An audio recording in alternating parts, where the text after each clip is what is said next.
First of all, congratulations on your new album, Electric Hum. I've listened to it for the last couple of weeks, and for me, if I had to describe it, it's sort of like if organic and electronic were two friends and they met in a process group and they started talking about their feelings. Yeah, that's a really good, I think they met on the playground maybe, and at first kind of duked it out a little bit, at least in my head. And but they made friends, and now they're like the best of friends, and they like do cartwheels around the playground together. So yeah, you know, I come from a really organic singer-songwriter background.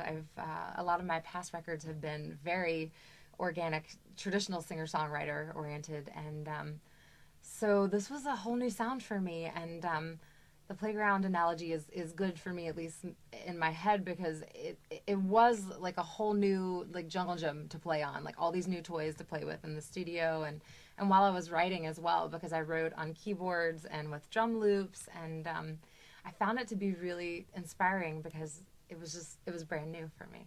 Did you find having all these new toys to play with, it gave you more options, and maybe it would change your sound and maybe even the personality of your sound on this record? Yeah, absolutely.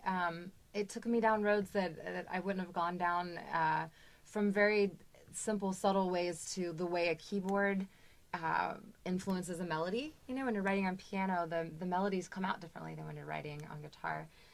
And also when I was writing to drum loops, the phrasing of the vocal melody would come out differently based on the rhythm that I was singing to, and so that was new and fun.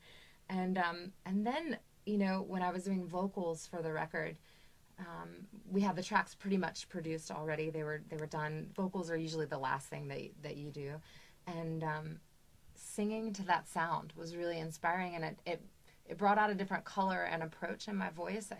It brought out, in some moments, a more understated side of my voice, and then in other moments, like the bigger, beltier part of my voice. But I was just so inspired by it.